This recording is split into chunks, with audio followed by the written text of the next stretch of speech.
Welcome, everyone. Today, we're diving into a really critical topic for your AMC course, representation.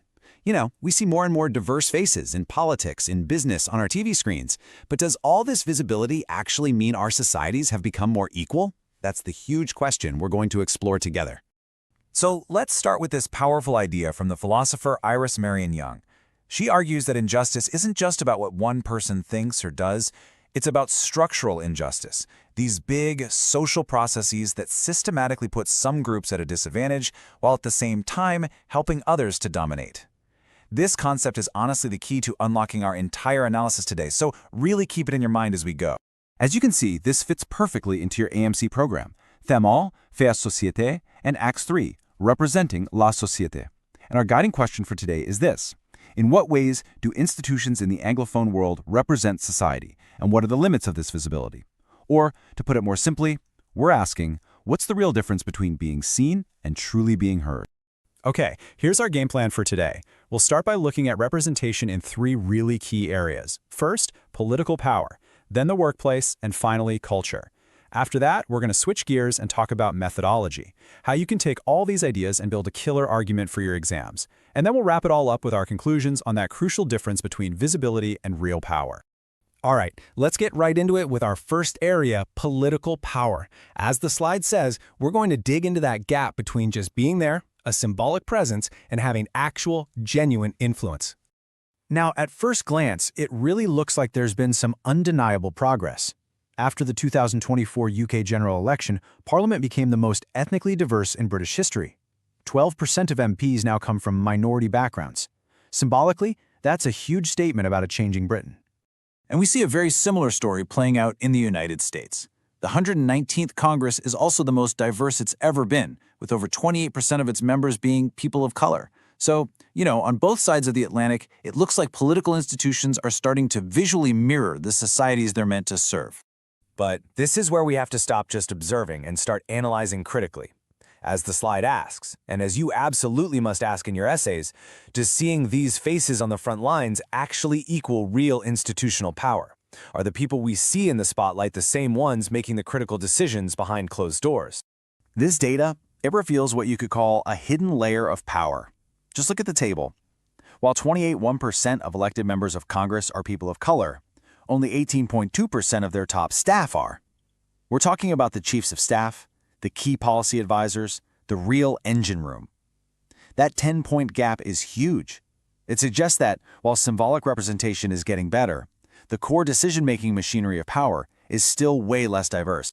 Okay, let's switch gears now. We're moving from the halls of government to the corporate world. And here, we're going to look past the glossy company photos and ask what real inclusion in business actually looks like. Now, a really crucial concept for this part is tokenism. This is a term you absolutely need to know. It's when an organization makes a symbolic gesture to look inclusive, but without making any real, substantive changes to how power is shared. Think of a company that puts one woman on an all-male board and then pats itself on the back. That's a classic example of tokenism. And this quote from the Parker Review, which is a major UK study, just perfectly illustrates a huge barrier to real change. It found that a lot of the time, it's actually fear that leads to inaction or tokenism. Leaders are so worried about saying the wrong thing or being labeled something they're not that they just end up doing nothing. And doing nothing, of course, just keeps the old, unequal system in place.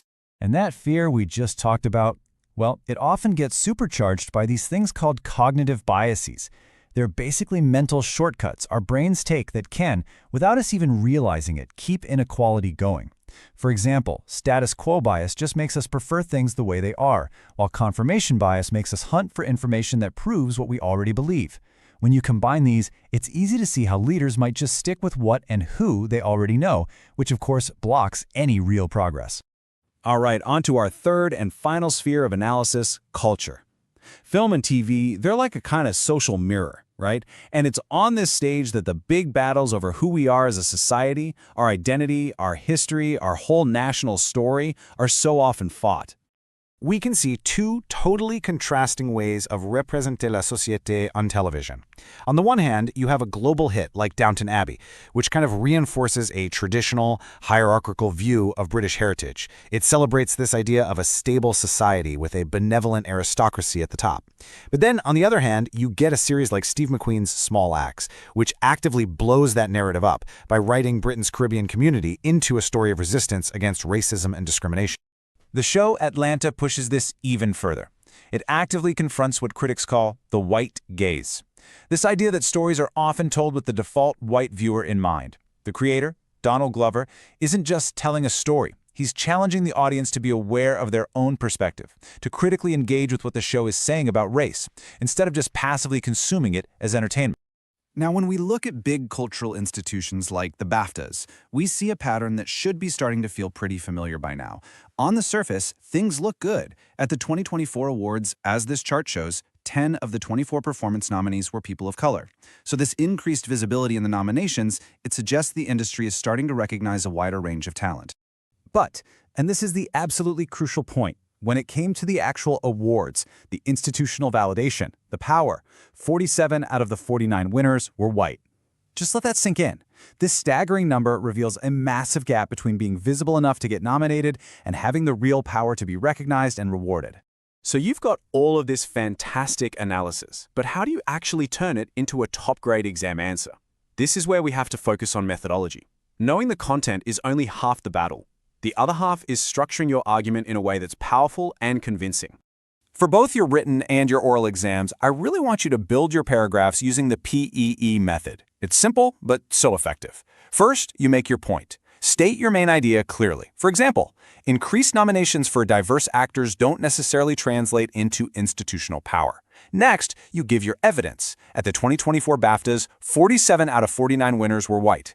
And finally, and this is the most important part, you explain. You analyze how your evidence proves your point, and you link it back to our big theme of visibility versus power. This structure guarantees your arguments are always clear, well-supported, and properly analytical. And listen, if you want to take your analysis from good to truly excellent, you need to use precise academic vocabulary. Using terms like structural injustice, tokenism, or the white gaze, all of which we've talked about today, shows the examiner that you're not just describing what you see. It shows you have a deep, nuanced understanding of the concepts behind it all. That is what sets a top-tier analysis apart. Okay, let's wrap this up. We're going to summarize our main findings and go all the way back to that guiding question we started with, tying all these different threads together. So, what's our final answer? Well, the evidence from politics, from business, and from culture all points to the same thing. While symbolic visibility for minority groups has definitely increased, we absolutely see more diverse faces in important places. This has not yet led to a proportional shift in actual institutional power. Those deep structures of influence that Iris Marion Young talked about, well, they're proving to be much, much harder to change. And this brings us to one last big question, a thought that opens right up into another AMC theme, espace privé, espace public. If just being visible in the public sphere isn't enough to tear down these deep-rooted structures, then what is? What other kinds of collective action, things like protests, community organizing, political movements, might be necessary to turn that symbolic representation into genuine, society-changing power? That's the question I'll leave you with.